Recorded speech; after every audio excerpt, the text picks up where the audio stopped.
Good evening. Again. There we go. The audio loops. It catches me out every time, and just when I think I've got it sorted, it comes round again.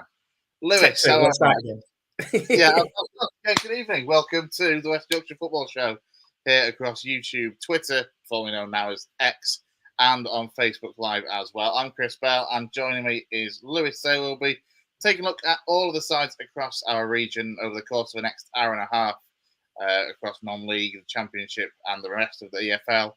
We will be starting, though, with the non-league scene, whilst our Championship correspondents, frankly, get themselves into gear and get onto the street to join us. So we're going to start by bringing in Dave Foy, who is our Halifax Town correspondent. Joining me, as always, is Lewis Sales. Firstly, how are we both? Are you all well?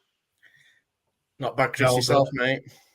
Yes, not too bad. I'm also going to bring in Gaz, who's our Bradford City correspondent, because, again, he has made it just in the nick of time. How are we, Gaz? You all right? Yeah, not bad, mate. How are you? Yes, not too bad at all. So, first things first, then, Dave, is the side at the very top of our non-league pyramid, FC Halifax Town. How are things going for the Shaman? Fairly well. 6 points up on this point last season, which is obviously a positive. Each game that we've played, we've now played 4 games. I know some other teams have played 5 or 6 on the non-league scene that we're going to cover, but all in all, I don't think there's been too many complaints. Plenty of talking points. Could have done better here. Could have done better there. Could have done this different. Just the usual chit-chat between supporters. But yeah, a lot better than last season. Obviously, we've had a big turnover of players that seem to have settled fairly well. And yeah, I think things are good at the minute. And as you say, complete last season at this stage. Yeah, I think we had 1 point at this point last season, and I think we just lost to Notts County 4-1, which in the end weren't any great disgrace. But yeah, we just couldn't seem to get it together under Chris Millington. Obviously, we'd come off the back of a really good season the season before. But we've seemed to have we've carried on this season from the FA Trophy win. I mean, we've still only lost 1 game since February, which were Boreham Wood. And there won't be many sides that go down to Boreham Wood and get anything, to be honest. They're quite a big physical side. And by all accounts, at half-time, had it not been for a couple of good saves from their goalkeeper, Nathan Ashmore, who's one of the highest, he's one of the highly rated goalkeepers at our level, it could have been a totally different game. It's a lot of ifs, buts and maybes. We went in at 0-0 or possibly 1-0 down. We ended up losing 2-0 in the end. A lot of criticism was aimed at Millington's substitutions in that game. Like, he brought Aaron Cosgrave on in like the 90th minute. I think there was 3 minutes of injury time left, and people saying, why didn't we bring him on a bit earlier and try and just nick a goal and see where it went? But all in all, like I said, Boreham Wood's a tough place to go. I mean, they made the playoffs last year. They're a big physical side. And in the other games, we've been okay. I mean, Oxford City, the most recent game on Saturday, we went 1-0 up. We played very, very well in the first half. But it seemed like Oxford worked us out. And for the second half, we were on the back foot for the mass majority of that. I think most supporters were quite happy once that full-time whistle went. Oldham, obviously much fancied this year. I mean, I said before the game we needed to be 100% on it tonight, and we were. And we managed to get a result. They pushed and pressed a little bit in the second half, as you'd expect, from obviously the home side, full of plenty of quality. I'm sure that they'll be up there by the end of the season. I think they're still below us in the table at the minute. But yeah, real dogged performance, a sort of a real spot-on away performance. Obviously, we scored an absolute belter. Rob Harker's goal that opened the scoring. I'm sure we've all seen it on Twitter. The club put it out pretty quickly after the game. I mean, from an Oldham point of view, they did stay off him, but what a strike. He'd had a sort of indifferent game up to that point. The ball didn't just quite seem to stick with him when it was going there, but that turn and finish, just spectacular. He's got 3 and 4 now. And talk before the season was, why are we persisting with Harker up front? And now the talk from supporters is, we need to stick with Harker rather than we should replace Harker. I mean, and he still has an incredible record. It must be he scored 13 goals for Halifax, and any time he scores, we haven't lost. And that record's carried on. In the 3 games he's scored in this season, 2 draws and a win. So, yeah, it's a record worth keeping hold of for now. Yeah, I think Bradford City could do with a strike like that, but we'll talk a little bit more about that later on with Gaz.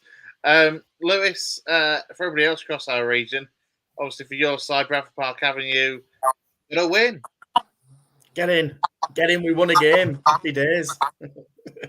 Yeah, no, it was a good win, shaky win. Wasn't easy at all against Morpeth. They did challenge us, but probably across the course of the game, it was a deserved victory, really, Chris.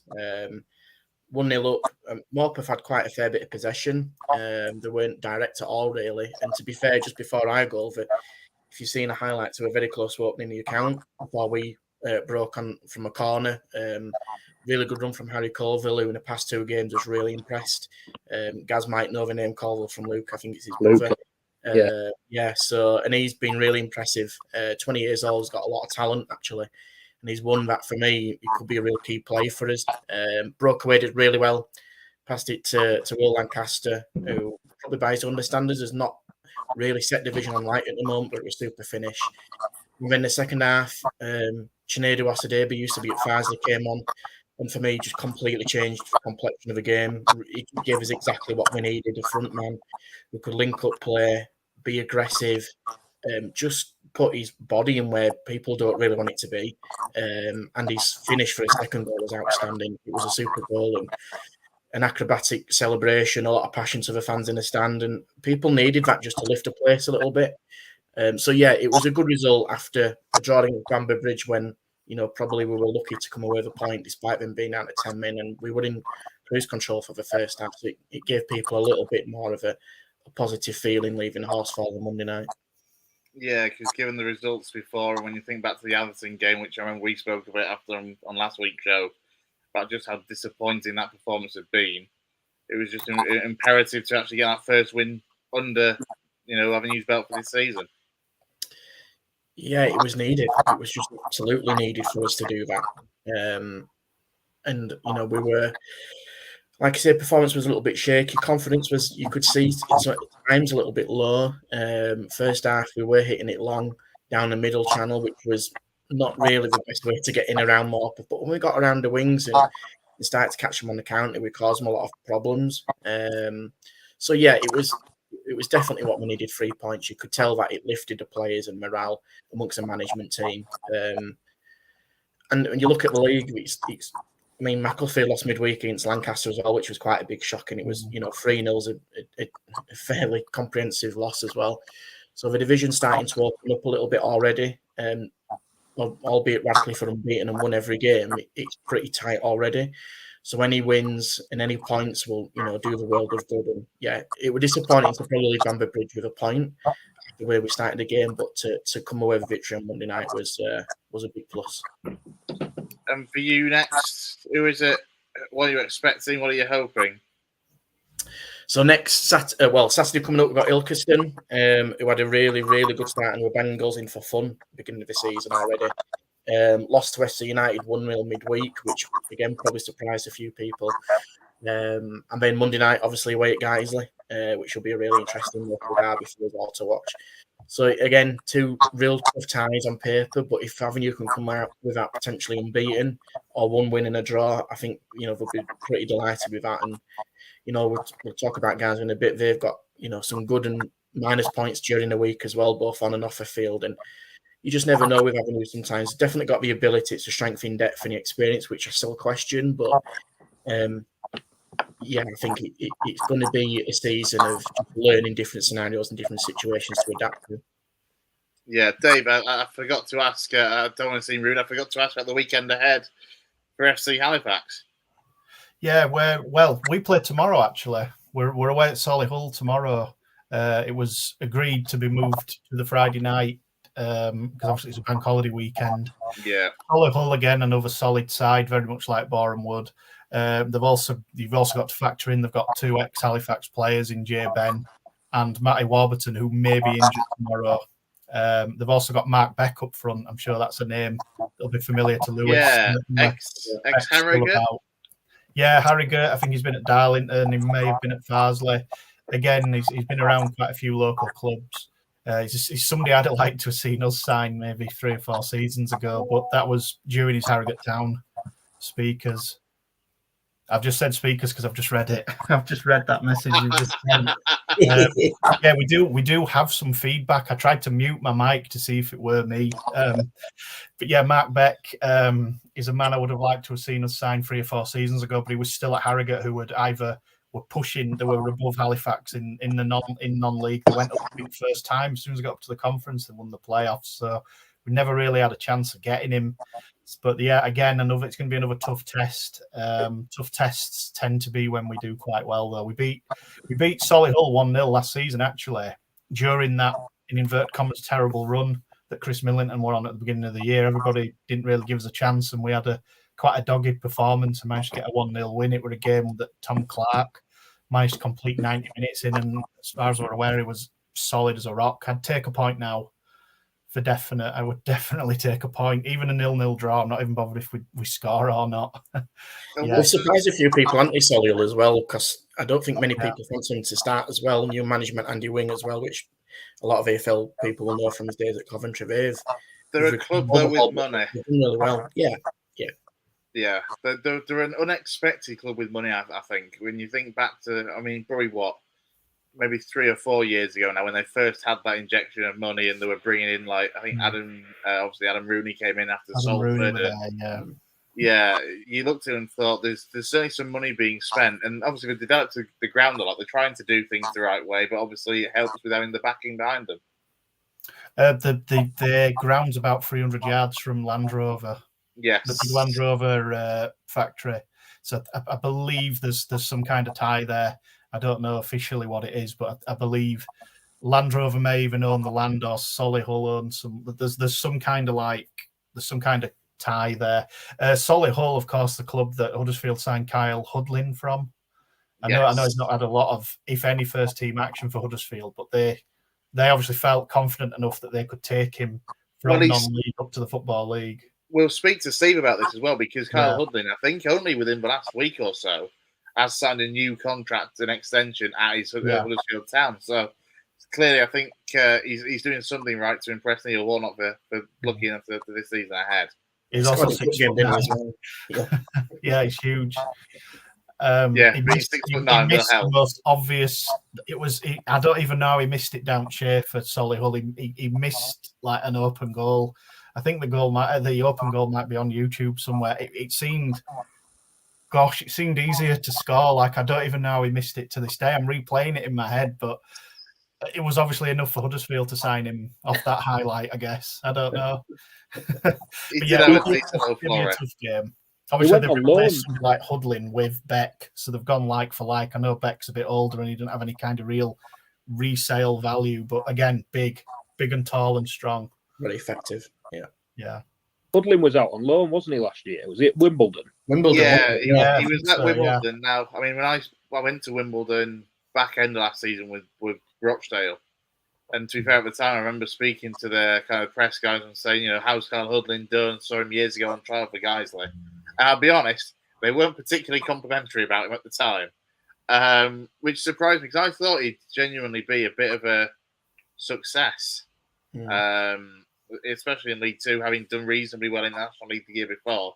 But the thing is, he is still young, and I think it's strange. He almost seems like he's learning about how to use his physicality. The fact that he's 6'9" and is in most cases a clear 6 inches taller than most defender he's up against.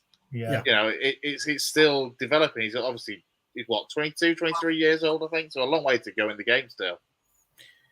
Yeah, well, and like you said, Huddersfield must think a lot of him because, like I say, with his deal, and he scored in the cup as well, didn't he? So he's, Warnock must see something in him because he's been around the block long enough to know when he sees a good player or not, doesn't he? So yeah, hopefully it works out for him. But yeah, it'll be interesting what Stephen says. I'm sure we'll hear his opinionated views as ever.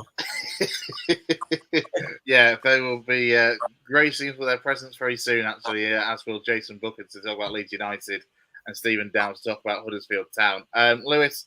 We haven't forgotten about Farsley Celtic, not this week anyway. So Farsley, let's be honest, they are surprising the lot of us, to be honest, compared to what we thought when we talked often in pre-season, the changes in management, the huge turnover of players in the squad. A very good start for them to this season. excellent start. And apart from Charlie, they've played pretty much all the teams who've got promoted, and ironically, they've got one coming up at the weekend. South Shield drew Charlie. They've drawn against beat Rushall. I mean, like I say, they go to Bishop Stortford and win away from home, and like I say, in that famous Northern Football Club, Bishop Stortford outside Gatwick Airport, Stansted, whatever it is.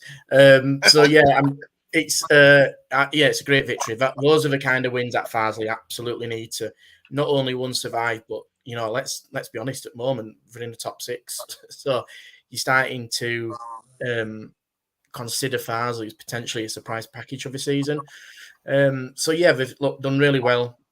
Clayton Donaldson and the guys have got them sorted, haven't they? Let's be honest already. I know we've seen obviously Clayton, play, almost a bit part role. He's not playing every game, which is interesting to see, and he seems to be, swapping and rotating the team a little bit. But like I said last week, the form of Laban from Everton as a goalkeeper is a big indicator to how well Farsley do. So yeah, tough couple of games. Tamworth coming up as well. I think, and then they've got Chester away on Monday. If Farsley come out of that again, like I said, in terms of avenue, if they come out of them 2 unbeaten, then they really are onto a season where people will start raising the eyebrows, going, "This is a different Farsley team from what it's been in the past couple of seasons." Yeah, and of course, former City striker Clayton Donaldson in charge there. I'm sure Gaz will be keeping out for what he does for it. All for Mark Hughes, which it might not take that long at this stage, the way the season started. Again, we will come back to that later. Although I just can't help but slightly chip away at Gaz, to be honest, because it's not been a good few days for you. No.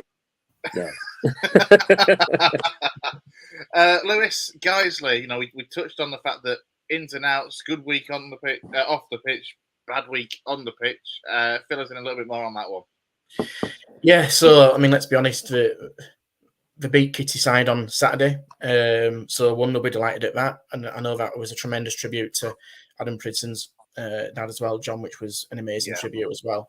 So that was super observed and well done from the club. And I know Adam's wrote a piece in his programme notes, which were really touching as well. So that on the pitch was, great success. And then they go to Gainsborough on Tuesday night, and apparently by all accounts didn't play too bad. And then at half-time, 3-0 down to 10 men. And sometimes football can happen that way. And losing 4-0 at the end is a big disappointment. Following day, on the same day, I think they've had the approval done for the artificial pitch at Nethermore. That's been passed, which, for a lot of people who know non-league and, teams around this area and across the country as well, having an artificial pitch can be another income revenue stream for a lot of these clubs, can be hired out during the week. Guys, it's always been a very good pitch. It's always been an excellent surface. But sometimes maybe they've just got to move with the times a little bit and get that extra income in. Yeah. To almost match the teams in around them. I mean, on Wednesday night, despite the defeat and the pitch approval, the Billy Conway, who signed in pre-season from Gainsborough, has moved back to Gainsborough on an undisclosed fee. Apparently, made a bit of a profit of guys out of that. And again, sometimes those things just don't always work out. On paper, it was a brilliant signing, a player who seems to be on the up, but had limited opportunities in the first team, and I think came on with 90 minutes, I believe, on Tuesday. So you could almost sense that something potentially might happen there. And I know from reading some comments on social media, I think Guernsey fans are just a little bit concerned about, hopefully it's not going to be another season where squad gets rotated a lot. But sometimes if a player wants to move and it's just not the right situation, it's the best thing to do is to move them on straight away and not keep that kind of, just hanging over everybody else and dragging into a massive doubleheader for Geisley. Yeah, it's a little surprising just because, admittedly, the only time I saw him in pre-season was the game at Thackley, but he stood out for me as he looked a real talent. The fact that he's only, as young as he is, seems to be a really good one for the future. And I know from what I've seen from other Guernsey fans that obviously have seen more of him in pre-season, they're surprised that it's kind of panned out this way. Obviously, he's not the first player to move on that was signed in the summer already. Danny Taberner as well, the goalkeeper. Moved probably a couple of weeks or so ago now after Brad Wade had joined, and it became clear that Brad Wade was always going to take that number one spot. So Danny Taberner has gone as well. He's now at Bury. But as you say, that kind of squad, well, I mean, the words revolving door have been used. And you look at kind of obviously the last season, you could understand it. with the change in management, and obviously with Danny Ellis and Danny Forrest going, Paul Phillips bringing his own players in. For it to continue into these early stages, there's certainly one or two concerned fans, that's fair to say. Yeah, and that's probably understandable with the start of the season of hard. I suppose if you win 3 or 4 games, that kind of, the fickle football fans that we all are. Yeah, it's not noticeable then, is it? But yeah, off the back of a fully unbeaten pre-season as well, I think they've won every game in pre-season. Yeah, you just took the words out of my mouth when you've had such a good pre-season. I mean, what do I know? I say you can read something in a pre-season. I mean, guys will start like this after an unbeaten pre-season. So, I think it's going to be a really interesting few weeks at Guiseley. Will they replace Bailey Conway, or will they just keep with what they've got? I'm pretty sure Paul Phillips will just want a bit of consistency, I think, between team now. Despite having Avenue obviously on Monday, which is a bit of a derby, so to speak, the form goes out the window. It's anybody's. But then to travel to Lancaster after their morale-boosting victory against Macclesfield, it's probably arguably one of the worst teams you could go to after that kind of victory for Lancaster. So, and it's never an easy place to go as a giant axe. So, I think for guys with perspective, they just need to just steady the ship a little bit. They've had the good news, off the field. Sure, that'll be all planned in and ready to go for the next season or season beyond. But I think from Paul Phillips's perspective and from the comments and from what I've heard so far, they'll just want to almost start the season again a little bit. And like I said, with Avenue, the points difference is very tight, almost from the bottom to probably 6th or 7th. There's 4 games already been played, so there isn't a massive amount. But apart from Radcliffe, really, and you can argue Macclesfield into that same equation. There's nobody that's going to run away with this division. It's all going to be very, very tight. You've even got likes of Hyde, Marine, Gainsborough having indifferent starts as well. People wouldn't have had Whitby up there, and Whitby only lost for the first time went to Worksop. So, yeah, from guys' perspective, they're not going to. I'll be very, very surprised if they're anywhere around his position in the next 4 to 5 games. But I'm pretty sure Paul Phillips will just want to get back on track and get the points on the board. Yeah, so they've got that trip on Saturday to probably one of the best names, the Giant Axe. What a great name for a stadium that is. Before the big derby on Monday, Lewis, obviously you're going to be there. I'm gutted that I'm not going to be able to make it. I'm in York on Monday for their game against Rochdale. But, that derby has had a lot of memorable games over the years, of course. I'll say it so you don't have to. That was it a 5-2 win on Boxing Day at Nethermore that Avenue had? 5-1. Let's not give them too much credit. Yeah, come on. But then there was also the 5-0, I think, that Guiseley had at the Horsefall as well. They did. So, yeah, absolutely. Plenty of issue between. And to be fair, you're only looking at dugout, don't you? Bauer and Bosch being there as well. Guiseley having managed it all the way to the National League. Yeah, there is almost a friendly rivalry, so to speak, between both. Yeah. But there's been a lot of changes between both clubs who've represented both, for each other. And it's going to be. It's probably come at a good time for both teams rather than a little bit down the line. But it will be really intriguing to see how both teams set up because, Avenue were young, inexperienced, but, looking dangerous on the counter-attack, allowing teams to have possession and dominate that area of the pitch. Whereas I think Guiseley are very much in your face, want to get on the front foot and really dominate and overpower a team. So it will be interesting to see that, different styles of play and who comes out on top. Before we kind of leave the non-league scene, I bring in Stephen Downs and Jayson, who are poised and ready to join us. Dave, for Brighouse, how's their season started? Pretty well. They suffered the first defeat yesterday. They lost 3-2 away at Grimsby. It weren't a game I attended. I followed it on social media. Again, sounded like it could have been a slightly different result. But the big news is they've won their first FA Cup tie in 10 years. So they made it into the first qualifying round. They got Albion Sports at home, which are obviously another West Yorkshire club.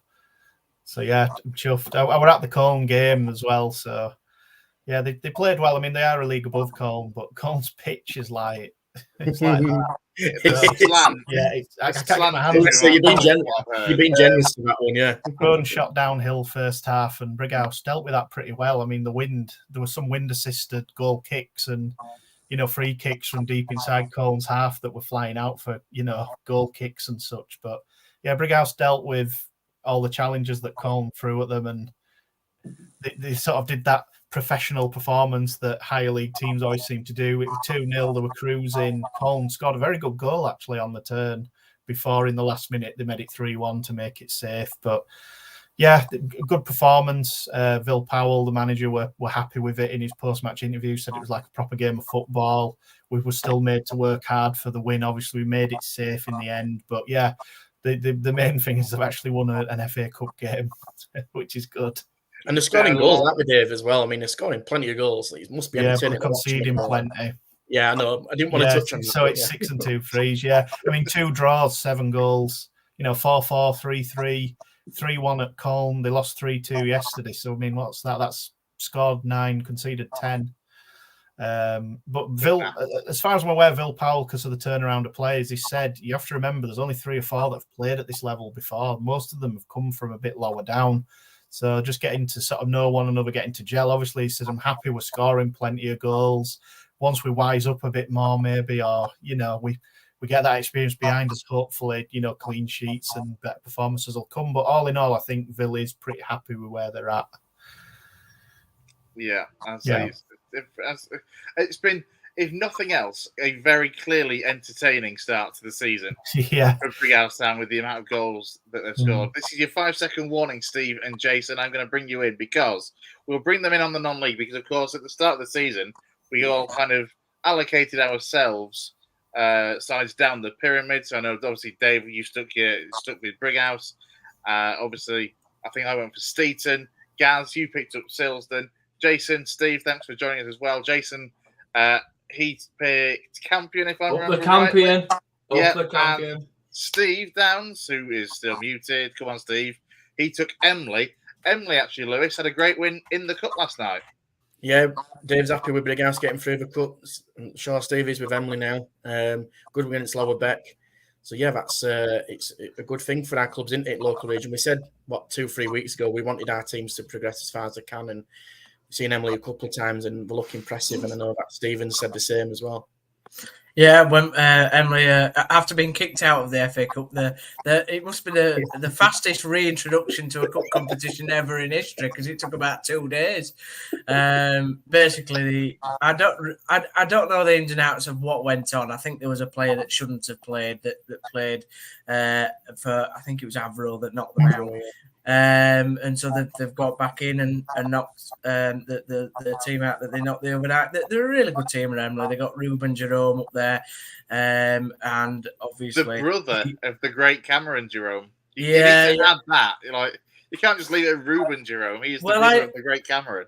But I interviewed him a couple of weeks ago, and he didn't really want to speak about Cameron. I think he wants to create his own legacy and legend of the Jerome name at whatever level it's going to be. Funny. So footballers can do that. I remember when John Rooney was at Guiseley, I remember he absolutely hated, frankly, the fact that anyone would ever mention Wayne. And it's like, well, in this case, it's quite hard not to. He's a full England international and banging them in for United at the time. So, but yeah, it's funny. Yeah, exactly. What do you expect? But yeah, I was really happy with Emily's win. They just need to get going in the league. It's been a bit of a slow start for them, but hopefully they'll pick up and we'll see a nice little promotion for the Pewits at the end of the season. Well, not if Jason's Campion have anything to do with it, but they were slightly upskittled, Lewis, by Gaz's Silsden, who were a side that obviously we backed at the start of the season to do quite well in Silsden. Slow start for them. But that win against Campion will certainly be an indicator that actually things are starting to turn the right way for Matt Kavanagh's side. Yeah, and it had to. I mean, an indifferent result midweek against Frickley. We talked about Pat Maguire's team that would always turn up and will give as good as they got. And I think by all accounts were pretty convincing against Silsden. And from hearing Cav's comments, he wasn't happy at all with how that went. I'm going to go and beat Campion, who were absolutely flying, banging goals in for fun. I mean, we saw them on Friday, Campion, didn't we? And it took 5 past Pickering. And they were pretty average. Second gear, tops. Oh, yeah, I'd say that. And, like I say, they put 5 past Pickering, and with great respect to Pickering, they were pretty poor, really. But, yeah, I mean, Gaz has probably got one up on Jason. Let's see if that Bradford City Leeds tie comes up, let's see if that happens again this season. I don't even want to think about that. But yeah, I mean, from his perspective, if they're doing well, they'll be disappointed with defeat. I know there will be from the people there, but sometimes you just need that odd defeat here and there just to reset a little bit and kind of just bring you probably back down to earth, because they've got the firepower. The only thing with Campion is they are prone to conceding a couple of goals. But yeah, I mean, Knaresborough at the moment seems to be doing extremely well with that division, and it's another tight one. And I know we're going to EFL, but one standout team, well, a couple of standout teams this week, Route 1 Rovers, which we speak about, third in the league, back another team who were one of the most entertaining teams to watch with just goals at either end, and it was, I think it was 4-0 the other night. 4-0 against South Liverpool and a 4-2 win at Nelson at the new Wembley. Which is amazing. And then obviously Albion Sports, like Dave mentioned earlier, through in the FA Cup, West Yorkshire derby against Brighouse, and then last night on Wednesday night we're going to beat Eccleshill 7-2. So the goals are just winning in non-league for sure, which is great. It's great to see. Like I said, if you go and watch it, you'll either get a 0-0 or a 7-2 thriller. You just never know what you're going to get. The Fences are on top in that league for sure. I just can't get away from Jay. I'm fed up of being in the same league as him. Get out of my league, Jay. What do you mean? You had a 3-year respite. but you picked a non-league team that's in the same league as mine. Oh, you mean somebody else? To be fair, I do need to check the fixture schedule for when Emily are facing Campion, because genuinely that will be a really good game. When you look at the players, we should go, Steve. We should definitely go. We should do a Campion v Emily quiz, shouldn't we? See who comes out and takes that one as well. All right. I mean, that is very niche. That is extremely niche. That. Who was Campion's record ever transfer? Probably for a packet of Walker's crisps and a pint of Iron Brew. 7th of October. There you go, chaps. 7th of October, Saturday. Where's that? At Emily. At Emily. Emily's out in sticks though. Like Emily's so far away. So you might as well be going back down at Plymouth for the first game of the season, haven't you? Now, to be fair, yesterday I drove through Emily for the first time in I think ever, probably on my way to somewhere else, and I was like, "This looks like a lovely little place to go watch your afternoon's non-league football." So I'd quite fancy taking an Emily home game. I'm sure to try and get there this season. The village is lovely. Like, it's one of the best areas to live in, sort of Huddersfield, but it's just so out of the way from everywhere. That's why they put a mast there, to be honest. So there we go. Might be closer. I live very close to Campion, to be fair, so that'd work for me. Yeah. I'll come to your house, Jay. We'll have pre-match booze at your house. No worries, mate. No worries. Always welcome. Just don't wear the town shirt. No, I don't need to Emily v Campion. No.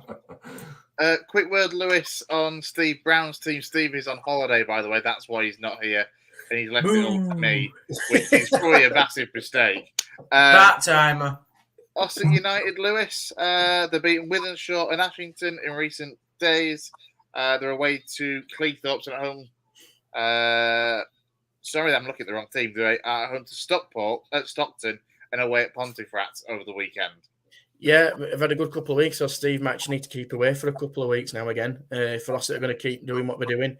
Grant Black seems to have got a good going there. A magnificent win at Ashington. Dave will know from Brighouse 4-all away, and for Ossett to go there and win 1-0 and keep a clean sheet. It's a really, really good victory. And they've got 2 ties on paper, winnable. And non-league, especially on Bank Holiday Monday, we mentioned Guiseley and Avenue. The teams around us are playing each other. So if anybody's stuck for something to do on a Bank Holiday Monday, it's really recommended, if you can do, is to go watch one of these, because they are quite tasty. Really, tasty ties between both local clubs who have got a lot to play for, and hopefully get attendances, because club bank on local derbies to get people through the gate and money in the purses. So yeah, Ossett doing well so far. Probably steady away after quite a disappointing start. The one to mention actually on those fixtures are Liversidge. They are at home on the Bank Holiday Monday against Brighouse. So yeah, another one there for a couple of our sides. Before we let Jason and Steve go at it, we're going to go on to Bradford City and work our way.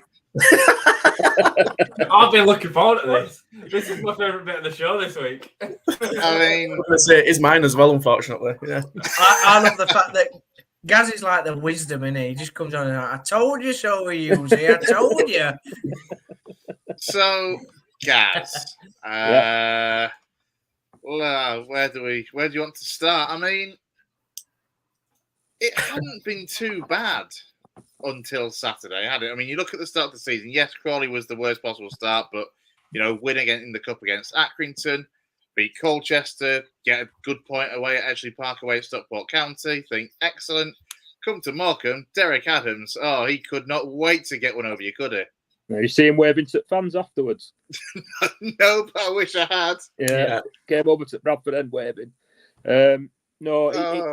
It's like you said, we started at Crawley, we were really, really poor, and then we improved a bit Accrington, improved a bit Colchester, but it was still a case of trying to weigh us up a little bit because obviously it was so early in the season. People still had the concerns about the changing formation and things like that. And then Stockport, I missed the Stockport game, but I'm told that there was a period in the game where we scored the goal and we looked really good. And we had two really big chances aside of that. Obviously, Cook missed a pen, and then Cook went through on a one-on-one in added time at the end of the game, and sort of the keeper came out and smothered it. But aside of those chances, I'm told that we were lucky to get a draw, that Stockport sort of dominated large parts of the game. But like you say, on the face of it, going away to Stockport and getting a draw is not a bad result.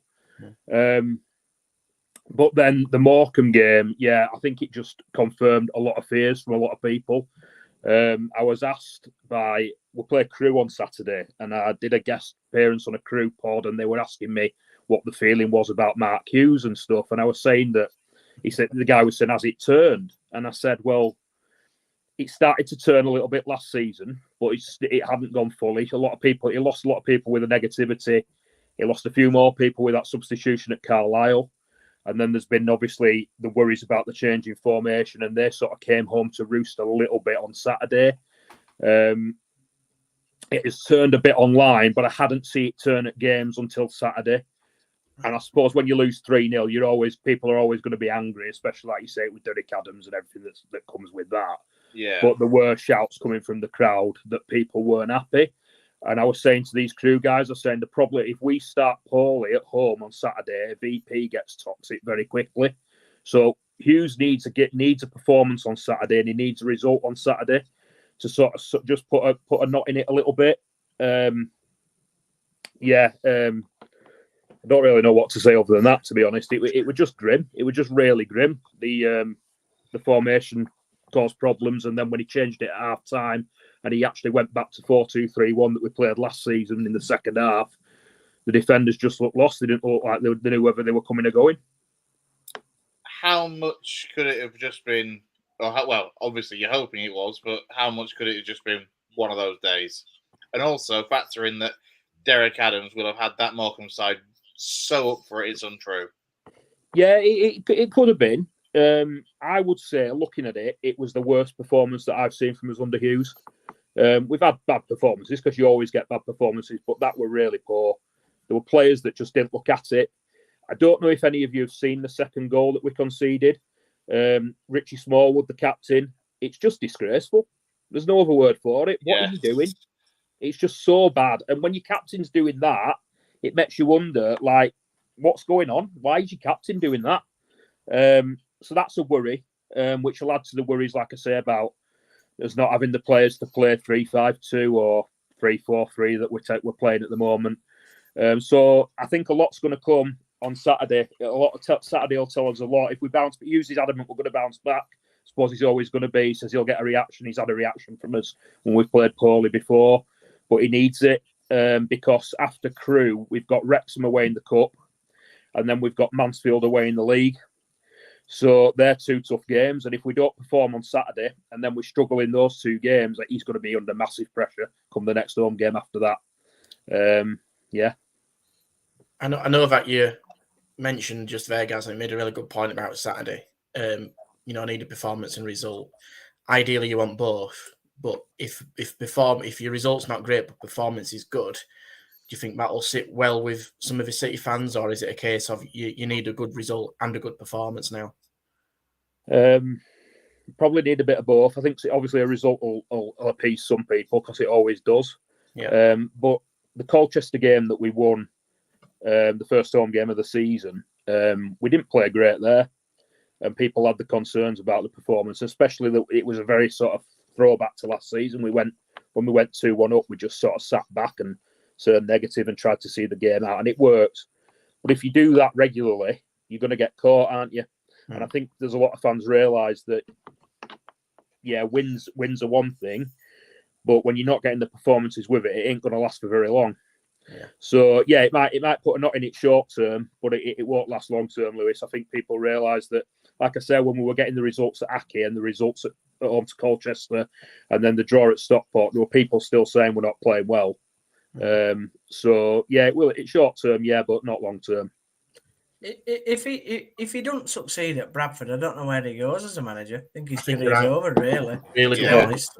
You know, he's gone from job to job, failed, and now gone to one of the, arguably one of the biggest clubs, if not the biggest club in League Two, and it's just looks like it's falling to bits. I mean, you say it's turned. Did it ever really get going, Gaz? If we're being honest. I mean, when he first came in, obviously, people were excited because of his name and etc. etc. It's also going to sell season tickets. We need to sell season tickets because we sold so cheaply, but we got really good season ticket sales last year and this year, and I think a lot of that's off the back of Hughes because he's a name, people come and want to see him. But like I say, it's just gradually throughout last season, people started to turn, and then not vocally in the ground or anything, but then obviously there was a lot of anger online after that sub at Carlisle, and then with this change in formation and etc. this season, it's turned online a bit more. And then Saturday was the first time I saw it in the away end, sort of at a game, and it just sort of makes you think back to what it got like under Gary Bowyer when we lost away at Oldham, and it was just horrendous being in that away end. It was awful. So yeah, I think you're right. I think he's nowhere to go, has he? After that's the end of his career. If he doesn't succeed with us, that's it. I have an answer to that. Saudi Arabia, more than likely. Well, yeah. I mean, that is the answer to England's non-league problem, isn't it? In a sense, I just seeing the goals, Gaz. Not caught the highlights, and I mean the second is horrific. How Smallwood just kind of gives up in the midfield, and the way that he kind of. The attitude that he kind of shows. And I think the third is equally as bad. Obviously, it's a penalty, but the way the laziness of the defending is just staggering, really. Yeah, that's your captain, Jace. You're number 6, he's Smallwood, your captain, and he's doing that. He's come off, he's been subbed off in every game so far this season. And he obviously was subbed off at Morecambe, and it's not surprising, but that's a worry. Like, is it a fitness thing, or is it just that he's not playing for Hughes? It makes you wonder. Do you know what I mean? I honestly don't know, and only he can answer that. But if he's not, then there are other players, and the fans were getting at Smallwood as well, because you can see it from away end. That sort of thing that he did for the second goal. That was the main example. But there are other examples in the game where he didn't look right. And there's people, like I said, there's people getting at Hughes, but there were people getting at Richie Smallwood as well, which is fair, isn't it? When he's doing that, it's fair. The bare minimum that you expect is effort, in commitment. Like, there can be a lack of talent on show from time to time, and as you go down the pyramid, that happens more and more. But the bare minimum that you expect is effort, and what that was is the complete opposite. Exactly that, mate. And I spoke to someone briefly online who claims that they have a bit of information, and they said the players are really frustrated, like really, really frustrated. And I don't know whether that's true or not. He claims that it's true. Obviously, he's given me that info, but I think a lot of it comes from this. Hughes has tried to reinvent the wheel this season, and he didn't need to. Our defence were really strong last year. 4-2-3-1, that we had a team to play 4-2-3-1. And the problem was, I think a lot of fans would have looked at it and said, a few tweaks here and there, a bit more positive outlook from Hughes at the start of games, go at teams a little bit more and get more out of those 3 players that are playing behind Cook. But instead of doing that, he's tried to reinvent the wheel, and he's gone to this system that I don't think we've got the players to play it, and they don't look comfortable. And then, like I said, for the first time this season, he's gone back to 4-2-3-1 at half-time on Saturday, and they just look equally as lost because they've been playing this 3-4-3 all season so far and in pre-season. But then he's gone back. So I don't know what he's going to do on Saturday. I don't know whether he'll go to 4-2-3-1 or stick with 3-4-3. I don't know what he'll do. I feel like you're the League Two version of Man United, Gaz, because you've been through every type of manager going. You've been for old managers, young managers, tactical managers, working hard managers, old-fashioned managers. You're a bit like Man United, but at League Two. Are you ever going to get out League Two? Or are you just going to stay there forever? next 1,000 years. I feel a bit sorry for you this week. You got battered by Morecambe and then you had to go on a Crew podcast. It's not, you know. Well, then Jason, he's on holiday. He says, Gaz, can you do it? I'm on holiday. What would you say then, guys, in terms of, like, I know you mentioned earlier about the 3 games coming up, like Saturday against Crew, you know, you probably... That's massive. That's huge, massive. isn't it? You've got Wrexham with the whole whatever surrounding Wrexham, Mansfield. I mean, you've got Grimsby on TV now. If it comes to that Grimsby game, and I know I'm playing devil's advocate here, and it goes horrifically wrong for the next 3 games, what does that game look like against Grimsby on front of TV cameras? Because that's really presenting the club to the wider, you know, global reach. And people, like Steve said, people expect Bradford City to be out that division, and I mean, you don't want it to be toxic in front of Sky cameras, do you? Yeah, Lewis, I was about to say what it makes for is bloody brilliant telly for the rest of us at this rate. Sorry, Gaz. No, get your Sky subscriptions bought, lads. Will he still be? If we don't win on Saturday, I can't see us getting a result. If we win on Saturday, it changes. But if we don't win on Saturday, I can't see us getting a result against Wrexham or Mansfield. So is he still here when it comes to Grimsby? Well, it's a big question, isn't it? I was joking with one of my friends because I go on holiday next week. So a cruise the last game I'm going to see before I go away, and we're on a cruise, so my internet's going to be rubbish. I said, am I going to like come back, like finally get into like Italy and go online and see that he's gone? Do you know? But I don't know. Please come on the podcast on that cruise trip. Please, you can show us around the deck, and it'll be more interesting than some of Jay's chat about. Hey, Gaz will have been there on his all-inclusive 3 sheets to the wind, won't it? I'll need it, mate. I'll need it. By the way, he never saw me in Scarborough. I was disappointed we didn't have that fight. Oh, yeah, you were there when I was there, weren't you? I was there. What a shame. I think you purposely stayed away because I'm blind, so you tried to sneak past me. You could have messaged me, Steve. I could have done. I could have done. I've got a memory of a goldfish, Gas, so you know it's. Before one of us turns into bloody Judith Chalmers for "Wish You Were Here," let's just crack on, yeah. So, I mean, the final thing that I really want to ask you guys is for Saturday. How do you think, from the start, Valley Parade will be? Will it be? I mean, we've talked about how it can turn easily. Look, I've seen it myself with the Rochdale game at home last January of last season. Just how do you think Valley Parade is going to start, and at what point do you think it's going to turn? Because it inevitably will. If it's 0-0 20 minutes in, I mean, it did against Rochdale. You know what I mean? And I think it was toxic then. How bad could it be? It's difficult, Chris, because I'm like sat on the fence a little bit. I've got friends who are like, one of my mates is very adamant that we shouldn't be on his back at all, and we've got to give him time. We've got to give him time. It's too early in the season. We've got to give him time with this new system. So I'll be getting shot down for a lot of people if I'm defending him, and I'll be getting shot down for other people if I'm having a go at him. Basically, you can't win them, mate. No, and I am somewhere in the middle. I tend to sit in the middle. That's why I say I think my mind. There's been triggers. Like I said, different triggers, and there'll be different triggers in the game. So the triggers were obviously the negativity last season, the sub at Carlisle, the change in formation. During a game, fans often get on his back when we're playing it out from the back. You hear them, just get it up the field, Hughes. It don't work in League Two. You can hear it. So if we're doing that a lot and we're not penetrating the Crew's defence, then it'll start then. Championship, mate. Yeah, I'm going to say I've had some old guys behind me saying, "Get it forward, Warnock. You don't want to stop this passing round at back rubbish."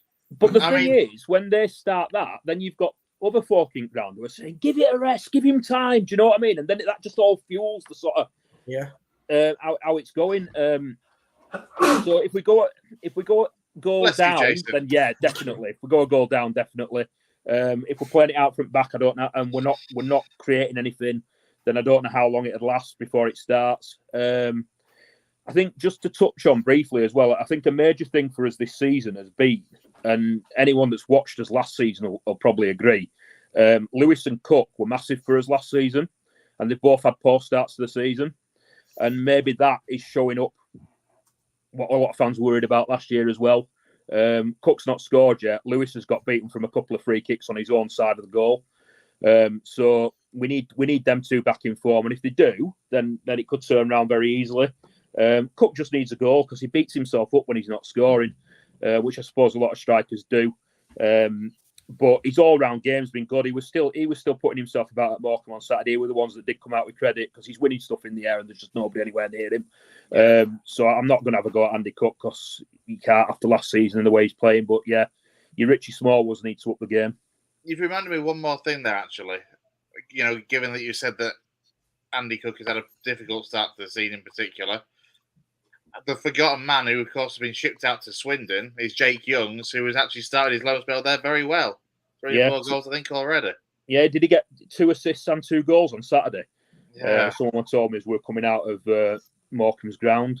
So yeah, he fell out with Hughes was the rumour, and that's why he's not involved. I mean, I don't know. I'm not in the know or anything, but that was the rumour. I can't see him coming back unless Hughes is gone. So when that if that managerial change happens, that there's a probable recall there, yeah? Yeah, I would imagine so. I mean, let's be honest, lads. I hope that we don't need to change manager. I want it to turn around, and I want him to be a success because we always want that as soon as possible. But it's just like how toxic it's going to get on Saturday is the worry. We've just got to start well. We need a performance and we need a win. Before you go then, Gaz, what's your prediction for Saturday? In your opinion, how do you think it's going to go? Because we're all doom and gloom about City. Is it going to turn? I don't know. I've been following football now to know, but I'm probably wrong, whatever I say. So, no, I think if we start well, the crowd will get behind us. If we start badly, they won't, and it'll go the other way. So it's all about how we start. Personally, I've been banging the drum all pre-season. I want us to play 4-2-3-1. But like I say, he did that on Saturday. He's changed it at half time, and they look lost. So who knows? Who knows, Lou? I don't know. I honestly don't know. You are the ultimate politician, mate. I think you should go into politics, become the Bradford City Party. This is the start of your career. If anybody wants to vote next general election, Gaz into power, come to us on the podcast, and we'll get a little poll going. Gaz for Bradford. The problem we've got, the worry we've got is we have a habit of sacking managers as soon as the transfer window shuts. We've done it a few times. So if it goes after, he mentioned I listened to his pre-match presser today, and he says we've got a couple of irons in the fire before the transfer window shuts, and it just made me think, the typical City to boot him straight as soon as window shuts. Yeah, what was the date of that Mansfield match? Say again, mate. What was the date of that Mansfield match? It's a week on Saturday. Day after the deadline. Get sacked after that. Oh, mate, I think you've written the script for it here, I'm afraid, but we will see. We hope not. We hope fingers crossed he turns it down. Yeah. Yes. Let's move up the leagues and turn our attention to the Championship. And I'm surprised that Dave Foy hasn't fallen asleep by this point because we all know what Dave thinks about anything higher than the conference. Dave's going to whip in this week with loads of opinions, isn't he? Saying that Bristol City's manager's crap and Ipswich are great. Go on, Dave, get in there, son. Is Bristol City's manager not still Nigel pin people to the floor by their neck Pearson, though? There we go. He's off, ladies and gentlemen. He's off. So no, I've got no opinion on Nigel Pearson because I think he'd certainly strong arm me if I did. So no, I've got no opinion on Bristol City at all. Dave, if we've all adopted a non-league team, you should have to adopt a Championship team. Yeah, that's true, innit? I really should. Honestly, right? If you put all 24 Championship teams in a hat, I'll just take interest in whoever gets drawn out. Do not fix it. Plymouth. Genuinely might try and sort this out for next week's show. I think we should, if he gets Plymouth, we should buy a ticket for Dave to actively go to Plymouth, do a vlog from Plymouth. I don't care about it. What do you think, Plymouth fans? I couldn't give a crap, me. To be fair, there's probably enough southern-based National League sides that Dave can factor in a Halifax away day. Down, to be honest, there's enough of them down there. Right, I just don't get enough time in my week to get all the football coverage that I want to get. I just do not have enough time. Otherwise, I'd know about it. It's fine. You could have a 7-hour car journey to Plymouth each way, so you might have plenty of time. Yeah, I'd have plenty of time to listen to podcasts and get kept up to date. Could listen to this show twice. Yeah, great, wasn't it? Listen to some people know what we're talking about. Yeah, that don't happen when Jay talks. Oh, here he goes. Here he is. Right. I don't know what the fairest way of starting this off really is. I mean, let Jay go first. Let Jay go first. Well, I was going to say, let's be honest. It hasn't exactly been the dream start for either the Terriers or for Leeds. Jay, I will come to you first because, I mean, it's never a dull day really in the world of Leeds United. Where are we at with transfers? Who's refusing to play this week? Mate. You know, it's just go on, go for it. You know what? It's almost hard to put into words. Like, I'm almost a little bit drained with it. Like, it's tiring. You know, the amount of refreshing of social media avenues, Twitter and whatnot that you're doing to try and keep up with it all, because 1 hour it's one thing, the next it's another. So I've done the best that I can to try and keep up to it today while I've been out of the office, really. And today it's come out at the presser that Nonto and Sinistera are now being brought back into the squad. Nonto's apologised. And he's made his peace with Farke. Farke has, quote, you know, paraphrasing a little bit here, he has said he'll get a second chance, but he will not get a third chance. So I love Daniel Farke's take and the way that he conducts himself in you know, presses and whatnot. But yeah, so Nonto is now back in the squad, expected to be in the squad for the weekend. That's good news, surely. I mean, at the end of the day, he is a player that is probably beyond the Championship. You know, we can't replace him for the money that we'd be prepared to pay for somebody, or the attraction that we'd be able to put out there as a Championship club. So yeah, like, of course, and I think more it's about what it says where we stand, that we won't be pushed around. You know, we are standing up for getting the proper value for players. You know, everyone is overpaying for Championship players, whether it be Lavia, whether it be James Ward-Prowse, whoever. Like, they're all overpaying. And why should Leeds United give up Nonto for 20 million when we value him at 30, 35? If nobody's prepared to overpay to that degree, then fine. And it makes a massive difference and a change from what we've done in the past. Because if Radrazani had still been in charge, we'd have sold him for 15 million. And that is the truth. We'd have sold him for 15, 20 million tops, and he'd have been gone by now. You know, we've rejected this transfer request. We've stood his ground, and it looks like we're going to get either the fee that we are demanding or he'll stay.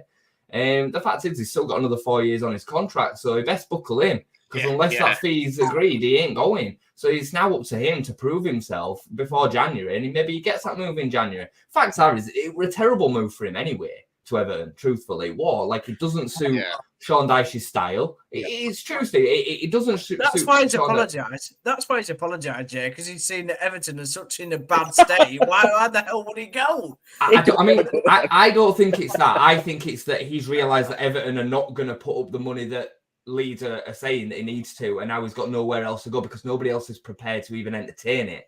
The facts are, right now, he's a bit overrated. Like, he's not really done enough to prove that he's worth 30, 35 million quid. He's shown glimpses, hasn't he? Glimpses at best.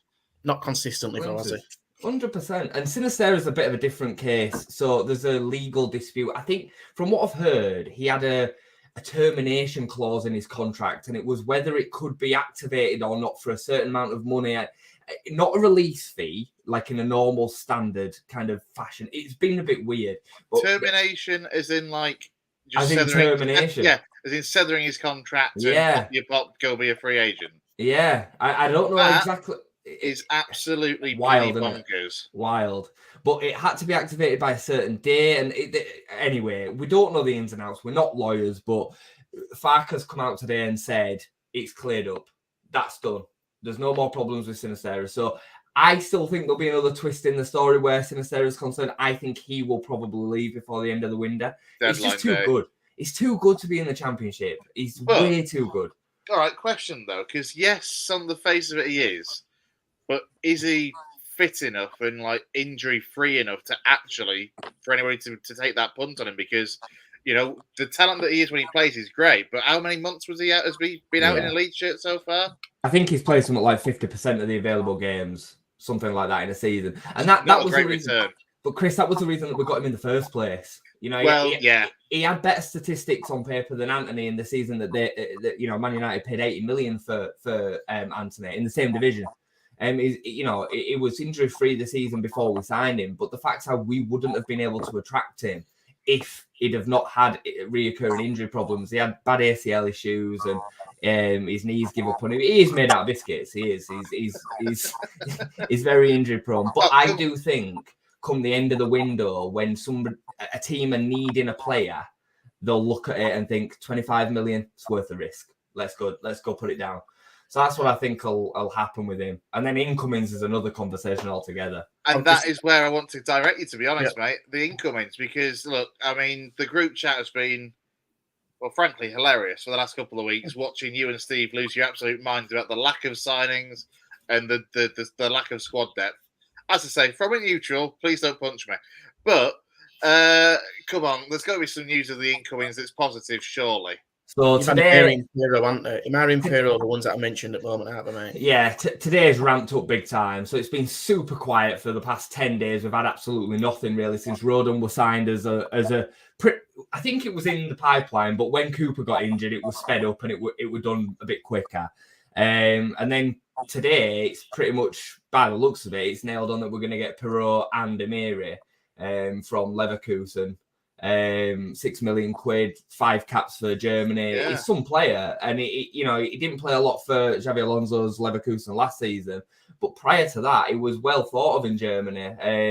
It looks like Marseille wouldn't pay the fee that Leverkusen wanted, so we feel a little bit like second choice. But to be honest, given the quality, like the fact that there's always going to be somebody that a player would want to go to more than you, unless you are Manchester City or Real Madrid. Like, you know what I mean? There's a select few players that are like that. So I don't care, to be honest. If he's prepared to come to the Championship, sign a 4-year deal and play for Farke, then I'm all about it. He is a quality operator.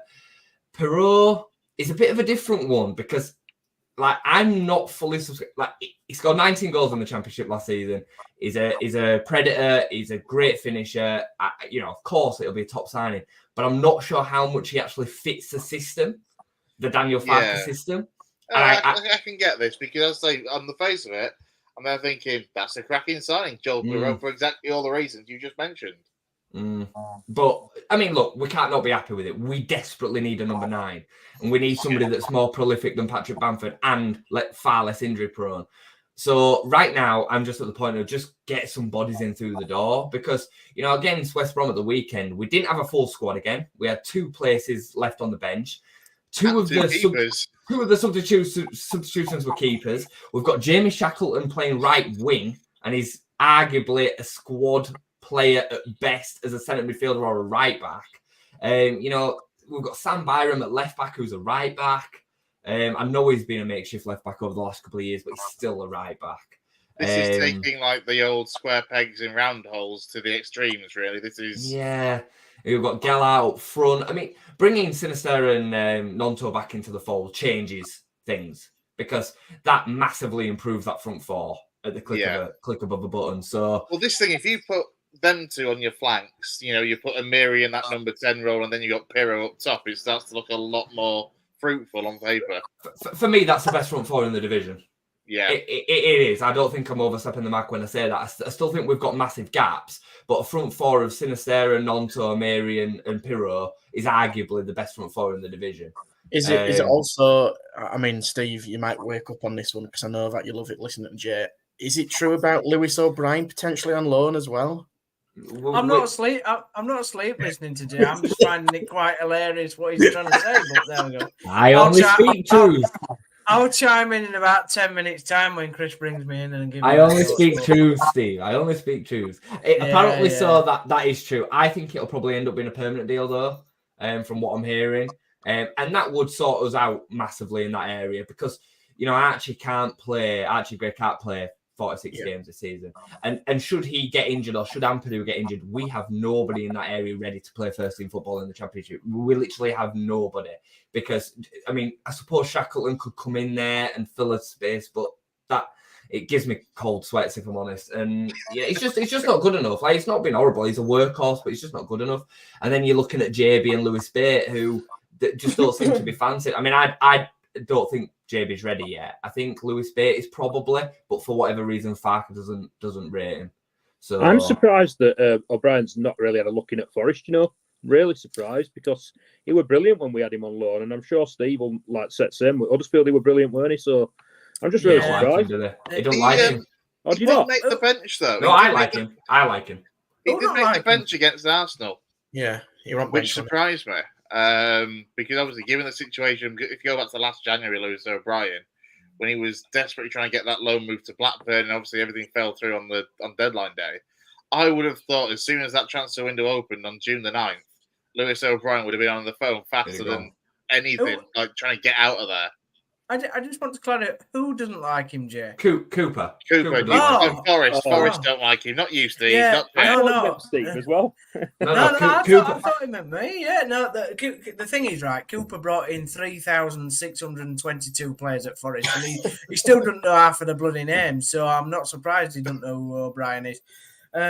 He's a great player. He'll sort Leeds midfield out. He's a sort of player that you want alongside Archie. It's rather sad, really, that from a town point of view, he went to Forest and now he's going to Leeds. So yeah, I am more bitter than a nail sold down the pub, but you know it is. You know what? We should have signed him. We should have signed him in the first place. He should have come to us when we. I would have sold him to you for 20 million like you wanted to in the first place. But 10 million, wasn't it? No, 20 million. We were going to sell you him for 20 million. Our owner went, no, he's going to stick around for a bit. And then we end up selling him and Toffolo like some sort of fairground prize, 2 for 1 offer. To bloody Forest. So anyway, I won't go into the depths of Huddersfield Town's ownership on that one, but you're going to get a great player. It's very sad. I have had a little cry the other day about it. No, I didn't really. I'm not that upset. I have got to pick you up on something, though. Please let me pick you up on this. You've called Sinistera, right, weaker than a biscuit. That's a right disrespectful comment to Hobnob biscuits. That's a solid biscuit, is that? He's not an hobnob. He's a digestive. He's not. Whoa. He's a rich tea. He's a rich tea. That's what I meant. A rich tea in a cup of tea. When you dunk a rich tea, it like dissolves in about 3 seconds. When you dunk an hobnob, like Peter Kay said, they're like submarines, aren't they? They want to go again and again.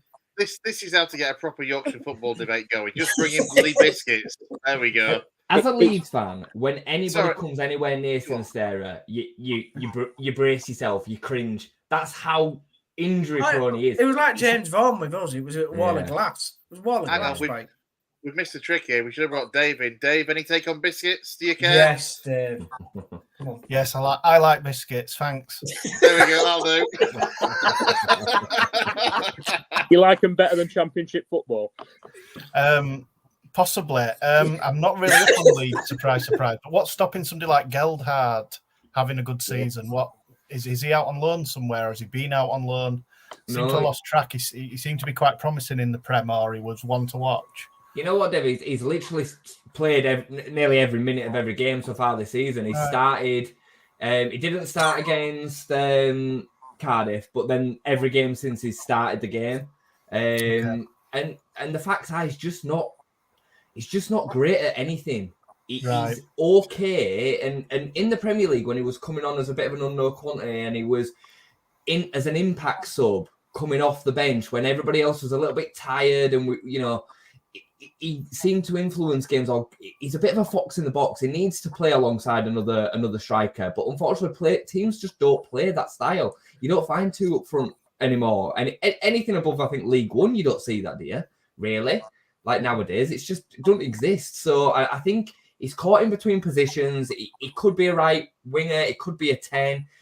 He's definitely not a 9 or not on his own. So yeah, I think that's his problem. So when he has played this season, he's just not done anything really. He scored a bit of a fluky one against Shrewsbury in the cup. It cannoned back off him and went in. But just not done a right lot of anything. I could see him maybe going out before the end of the window, because again, if we get all the attacking, potential that we want, I think he'll struggle to get game time. If we've still got Sinistera, Somerville, Nonto, then you add Pirot, Bamford. Yeah, no. Towards the bottom end of the Championship, I definitely think he could offer something. But I think you need to play him alongside somebody.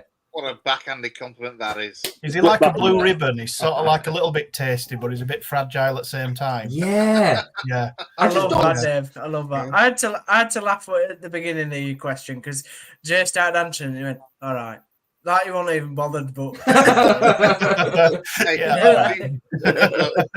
mean, obviously, you guys are never going to watch him as much as I do, but I'd be interested to know your opinions on him because I just don't think he has a standout talent. Like, he's not particularly skillful on the ball. He's not tricky. He's not quick. He's not strong because he's quite small. Like, I just don't know what he does really well. That's just how I feel about him. What's his movement like? Is there an off-the-ball kind of element to him where that could make him more of a poacher rather than anything else? You see, when he's come on and influenced games, like I think about his goal against Chelsea away the season we sacked Bielsa, the season that we stayed up, like that is a predatory instinct that you don't teach a striker. So you can see that he's got that. He's in and around them areas, but it's all when he comes off the bench and we're chasing a game and he gets himself in the right position when he's in and around chaos. Space. Yeah. He doesn't influence the games like that when he starts games, especially when he plays on his own as a 9. He just doesn't do that. I'll offer him a pack of Kit Kats to come to town. Well, I was about to say, in terms of the possible outgoing then for Gelhardt, if it gets to deadline day, say that, the players that Farke wants are in, the attacking options look a lot stronger than where they are right now. Do you think Leeds will loan him out, or do you think they'll just cut the losses, let him go for what did you pay for him roughly? What was the rumored fee? £1 million. £1 million. If they could recoup half of that, would you see him letting him go full stop and saying, you know what, it's not quite worked out, go crack on with your career elsewhere? I could see that with it, maybe like a chunky sell-on fee. Maybe 25% of a future fee or something like that. I see the same happening with Cody Drameh, because he just clearly isn't number one choice at right back. He probably should be for a lot of Leeds fans. Like, I think a lot of Leeds fans want to see Ayling replaced, but given how little experience we have in the team, I think he feels like he has to play Ayling. And Drameh just isn't getting any game time, and his contract's up in 12 months. So I can see him probably moving on as well. And then maybe one of the attackers, like I say, I think Sinisterra will probably go. I think that'll be the left, the rest of the outgoings before the end of the window. How long have you had Gelhardt now? Yeah. 3 seasons since the season we got promoted. So 3 years. Is it just that he's not kicked on? Because remember when you signed him, there were quite a few clubs after him, weren't there? Yeah. He let's be fair, he stuck, if I'm right in thinking, he stuck a handful away, not loads and loads, but he's put a handful away at Wigan. He played for Wigan in the Championship the season before we signed him at about 17, 18. So he was really well thought of. It was that year that Wigan had that massive financial crisis and they were just offloading all of the talented youngsters left, right and centre. Like, there was a lad in Spurs' under-18s that went there for like $500,000 because they just needed to cash in when they could. Yeah. Well, we signed him at the end of the season that we got promoted. He came up with us. I think it was that season. I think that's right. And they went down to League One. So, but I think that's the easiest way to put it, guys, is he's just never really kicked on. The season that, the last season under Bielsa, he started getting a bit of game time because Bamford were in and out of the team injured, and he came on towards the back end of that season, scored some really important goals. But then we kind of expected him to kick on the season after, and he got loaned out to Sunderland because he just weren't getting any game time.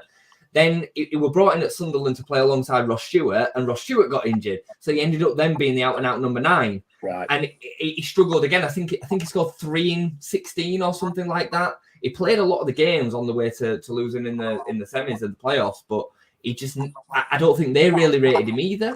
Right. From what I've heard of the Sunderland fans. And then obviously he's come back this season. He's had an opportunity to grasp a position really with everything that's going on, and he's just not really stood out. That's all I can say. Yeah. Ipswich Saturday Avenger don't get much difficult top of the table for flying out there at the moment. That's it's quite going to be an intriguing game for you guys, isn't it? Yeah, I think the game's a little bit different if we appear a team appears that's got Sinisterra and Nonto in it from the start, than if it's Dan James and Jamie Shackleton. But I do fully expect us to go there and probably get beat.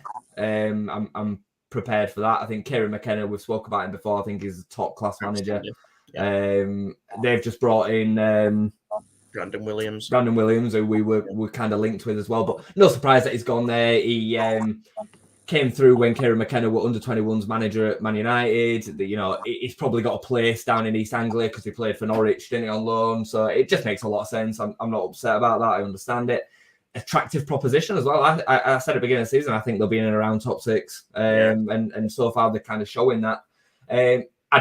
I'd be delighted if we managed to come out of it with another point on the board. But what I will say is that, you know, in the Birmingham game, I think both teams were really poor and we conceded a really late penalty and lost 1-0. Their first home game of the season in front of Tom Brady and all the rest of it. We've not, you know, like, given all the disruption, we've looked okay. And I thought against West Brom, given how experienced that West Brom side is and how championship ready it is, I was quite impressed. I thought we were by far the better team and we were unlucky not to win the game, really, on the face of it. Their goal shouldn't have counted. They probably should have had a red card, you know, and we had the better chances in the game. The chance that Shackleton did have that deflected and hit the post, that goes in, it's probably a 3-pointer. So I go into it with a bit of optimism, a little bit of optimism. I'm happy to see performances, you know. That's where I'm at the moment. The same sort of optimism as, you know, as Gail, who's commented, you know, 42 games after the Ipswich game. Long way to go, even if it is a defeat. I said before a ball was kicked, we would do really well this season to be top 6. Yeah. Really well to be top 6. And that's still how I feel about it. I still think realistically it'll be a season of transition. You know, regardless of what we're doing between now and next Friday, it's unlikely that we're going to get many more than 4 in, including Perron and Amiri. I think it'll be 4, and it's not enough. A couple of injuries, we're in trouble again.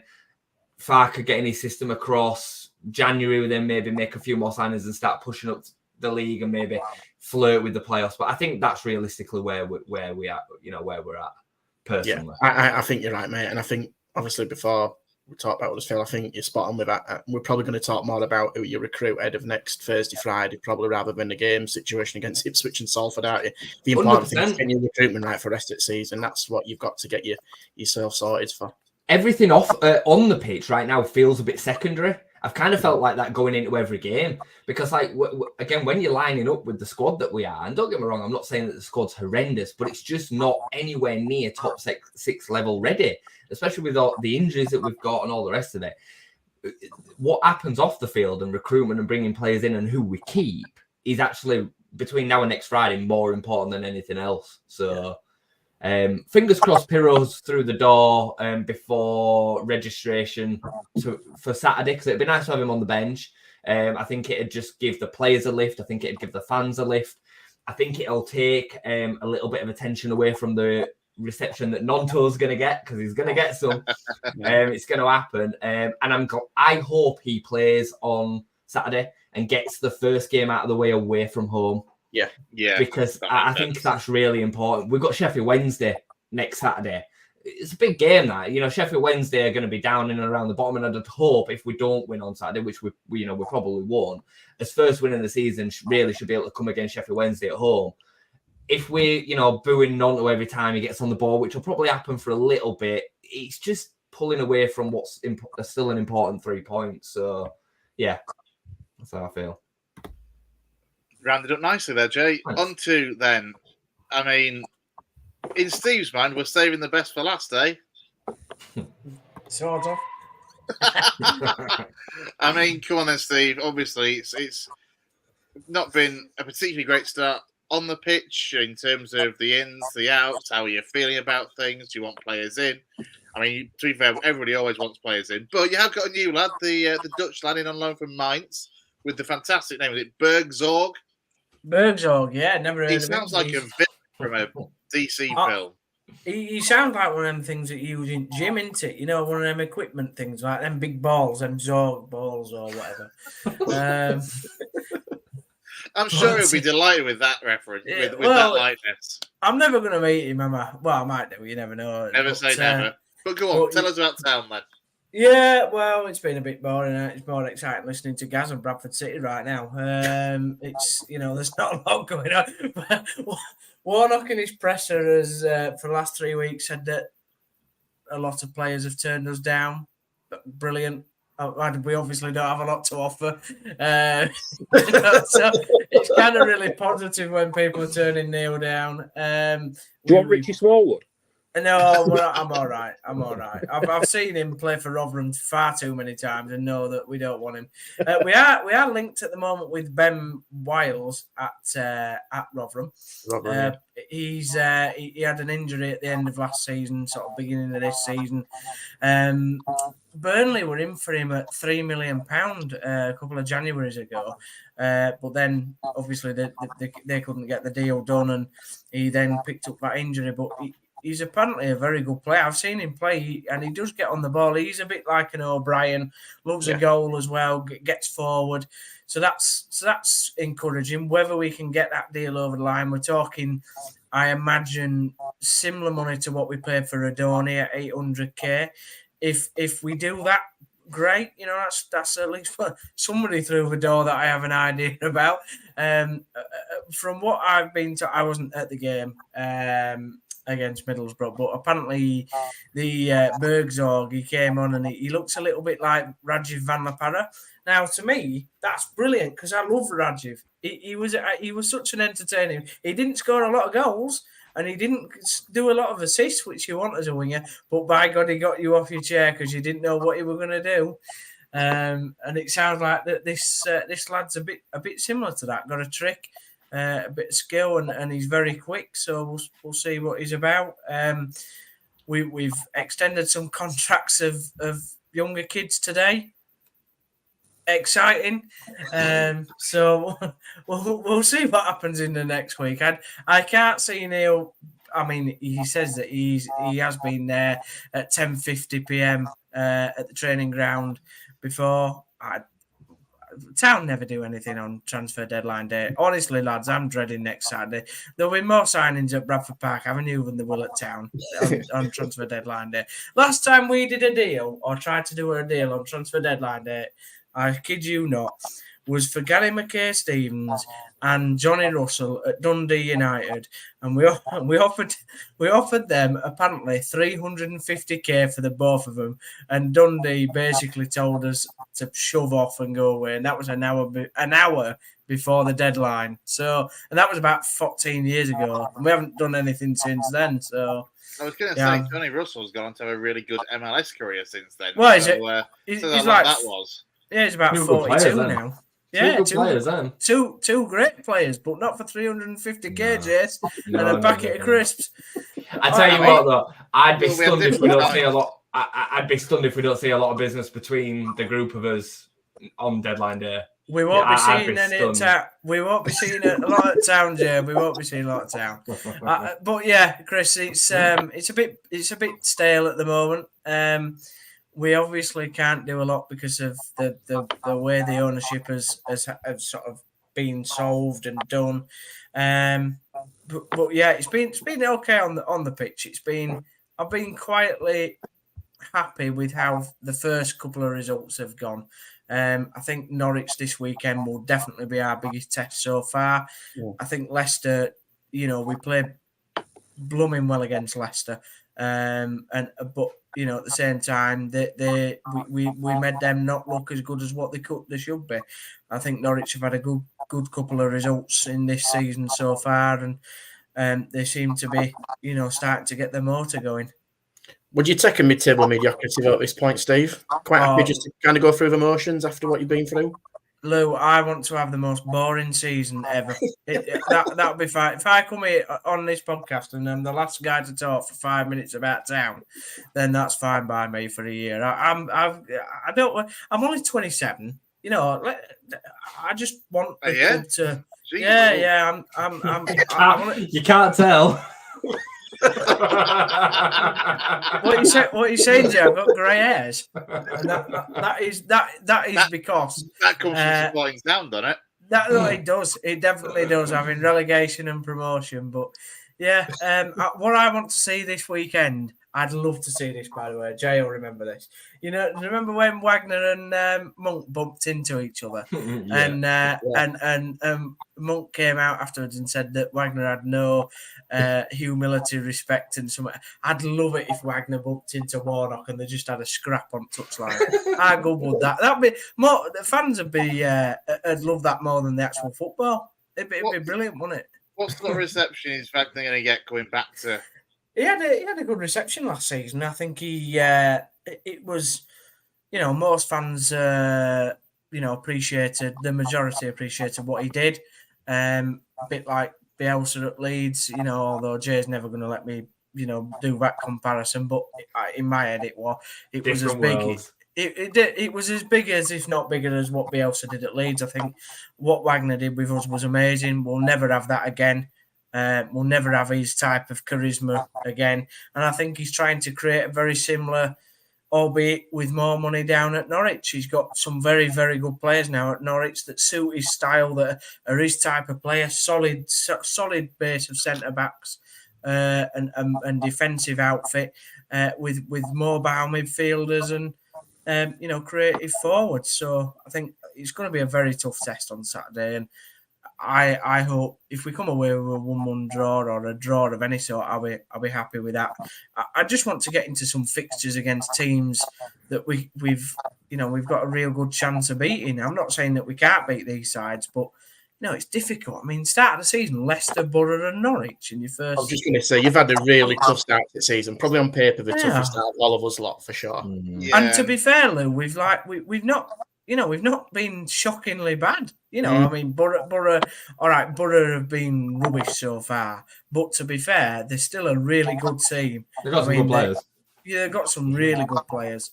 Leicester, like I say, we were so unlucky not to draw against Leicester. They were so smarmy at it. Unfortunately, Lee didn't save that goal. So I've been quite happy so far. I'm far more happier than what I was at the beginning of last season, for sure. I tell you what, Steve, just to kind of change subjects slightly, but I was really disappointed with West Brom. Like, I thought they were going to be a bit of a force this season with Corberan, and look at the team on paper. I thought he'd get so much more, but the way that he came and set up, I'm just interested to know your kind of feeling on it. Like, I thought they were so poor. West Brom, it was a. I don't know if he's quite got the football that he wants there at the moment. They have had quite a number of managerial changes, and that squad has been through, I'd say, at least 4 managers. I bet there's some players there going back 4 managers. So It's going to be difficult to turn a ship like that around. It's a big sluggish club. Is West Brom. They don't tend to make the best of decisions, and they are in a bit of a financial climate, which a lot of clubs are now. Not in the best way. I think he's having to do deals that I don't think Josh Madge is his type of player. I don't think he would have wanted him. It's free, isn't it? But he's free, and he's got him in, and Magic can score a few goals, as we know, at this level. What he did at Town was again a close miracle. But if you look at what Wagner did and you look at what Corberan did, Wagner succeeded and Corberan didn't. And Wagner had a better squad, though. No, not to start with. Not the season before. He had Dean Whitehead in midfield. A 35-year-old Dean Whitehead mostly playing. So I disagree with that. I think he had some, we had a very poor squad in Wagner's first part of Wagner's season. And it was in the summer when he so radically changed everything. And when I mean everything, that he got the result he did. Corberan came in and he had a poor squad and managed to do what he could do. But I think that is, Town fans will always look on the 2 managers very differently. Wagner is still a hero, will always be a legend, and Corberan was unfortunately the guy that came close. Good coach, from a footballing side of things, should be really successful, but to do what he did was very, very hurtful, and not something that we rarely see in British football, where you just leave aside 3 weeks until the season starts. So that Corberan will never get any real love from Town fans back, and I think that's a bit like the O'Brien situation that we were on about earlier. To leave and go to Forest and then go to Leeds is like a double stab in the heart for me. It's like it's the sort of the operation's been complete, and then you've just punched me back down again. So yeah, it's difficult. I just wish we'd make a blooming signing that I've heard of. To be quite honest, it's like I just wish. I feel like Neil has been quite frustrated, really, because I don't know if he was promised money by Kevin, and Kevin didn't really understand that maybe he couldn't spend the money because of the way the EFL rules work. So I think there might be a bit of frustration there. I think there's also some frustration that some players have asked for money, which is just over and above what they're even worth for. I mean, when you're talking... Are things really that tight and close to, that FFP limit at Huddersfield Town right now? Yeah, I think it is, and it is because of what's happened before, Chris. The fact that we were so close to administration on paper, not practically we were, but on obviously Dean was never going to let us. I mean, I think he would have. He would have had to be forced to just sell the club, but he didn't want to. He would have never wanted to put us in admin. And I think because of the way the finances have happened and how we came down, and then COVID, and you can only spend up to 39 million. And I think at our last accounts, we were up to 24 million.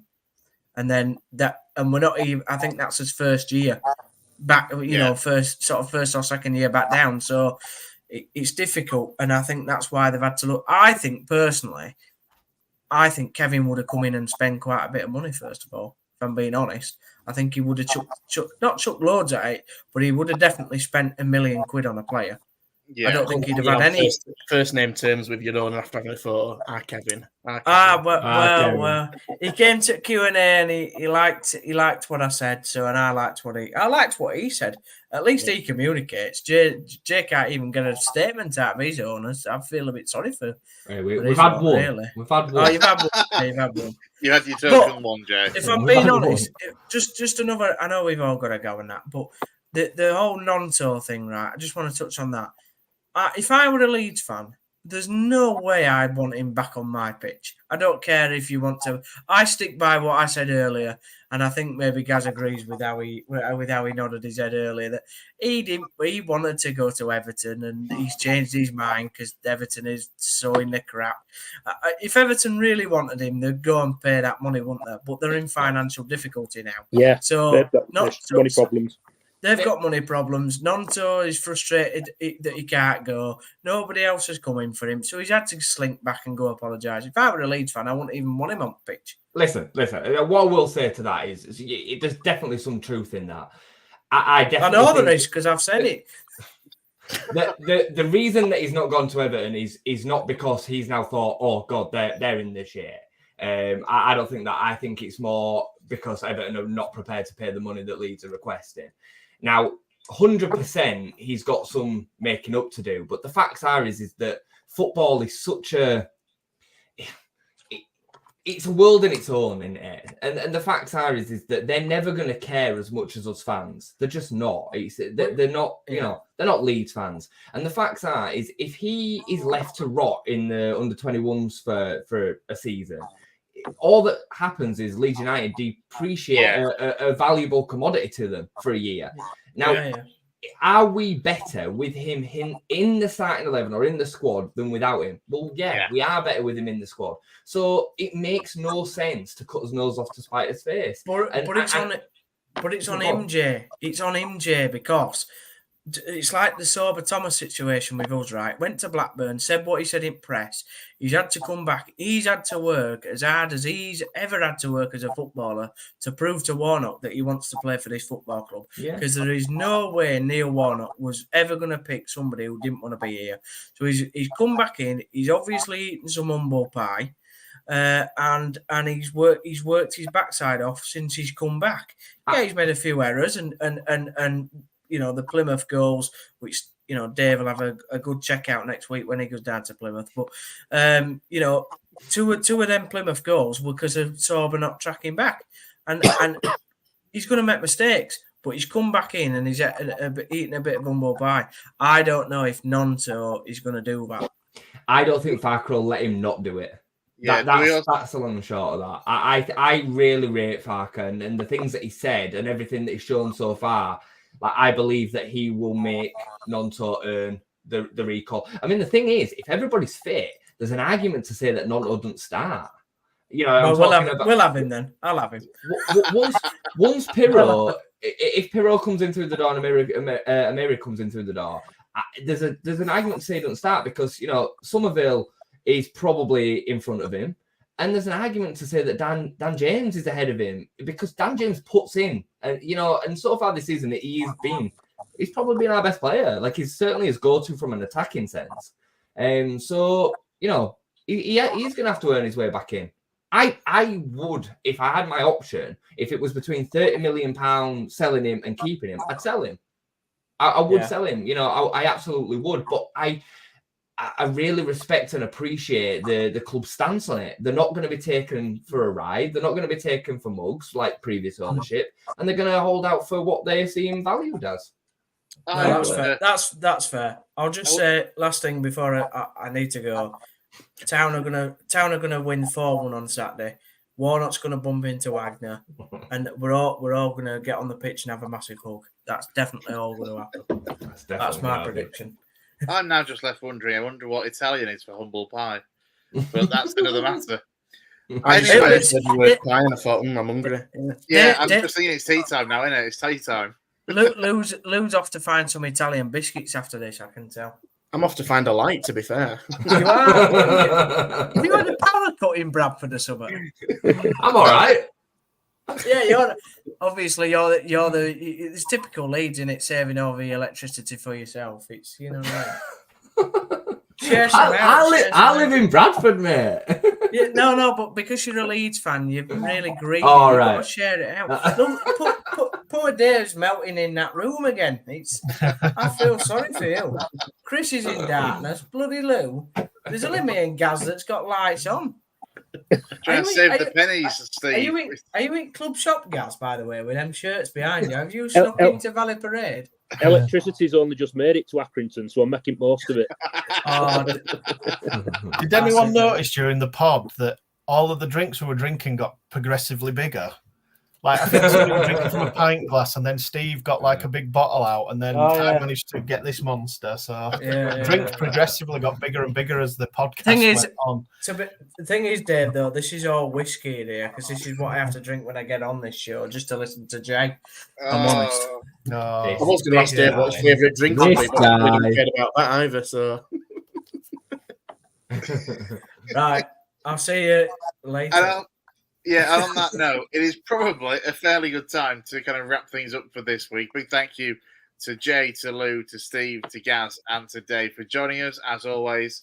Now, I know Gaz said that he's on holiday, I think. Is it next week you're away, Gaz? Yeah, go Monday, just for a week. Anywhere nice? Well, all over the place. It sounds he's on a scouting mission. Yeah. For a new manager. Yeah, he's off with Mark Hughes, because Mark Hughes will be out of a job by next week. Yeah, I'm going to chuck him off boat halfway around the world. Why didn't you pick my 4-3-2-1?